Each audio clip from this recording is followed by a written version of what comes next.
This universe is bound by two forces: creation and destruction.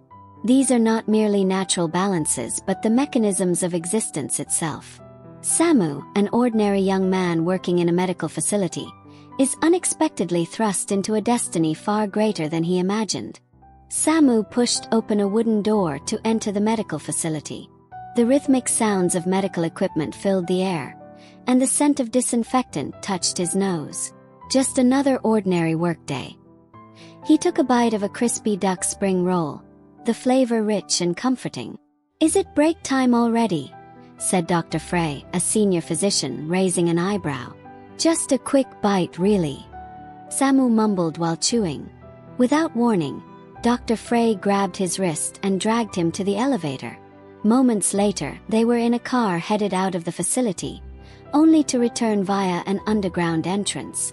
There, a crowd had gathered to witness a military ceremony. Dr. Frey turned serious. She looked at Samu. "Go check it out. I have something to take care of." Samu nodded and headed downstairs, where he encountered Dr. Kate, deeply immersed in a book. "They want me to study this.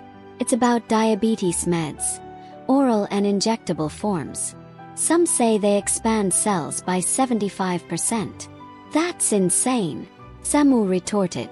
They began a heated debate, only to be interrupted by a booming voice. "Samu, stop arguing and come help your father." A wide, barren field stretched before Samu, with his father working intently near a glowing purple stone. "You must help me, Samu. The enemy is near," his father said gravely. Suddenly, a large man appeared, an old friend of his father's, seemingly kind, but with a chilling smile. Samu sensed a dark force behind it. Without delay, his father shattered a purple stone at the cave's entrance, revealing heaps of skeletons. "The slaughter cave," he whispered. Before they could act, a horde of miniature humanoids burst from the shadows. Rabid and bloodthirsty, they swarmed the large man, but he remained unshaken. "Bear rage!" he roared, unleashing immense energy and scattering the horde. Samu's father attempted to seal the entrance with more purple stones, but the man shattered them easily. "If these creatures escape," his father warned, "the world will fall." Samu's mother joined the fight, wielding a high-pressure hose to slow the miniatures down. Water was their weakness, but it wouldn't hold them forever. "The purple stone is only the beginning," his father said. "We must forge a black stone to counter its power and restore balance." Samu realized this wasn't just a battle of brute strength, but of ideologies. Creation versus destruction, control versus surrender. Sometimes to build something new, we must destroy what no longer serves. But if we cannot master this power, it will consume us.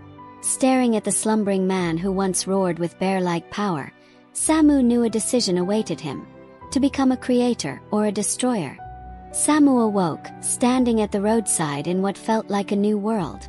The memories of battle were still vivid. He grew restless, looking at a nearby car. He infused it with power.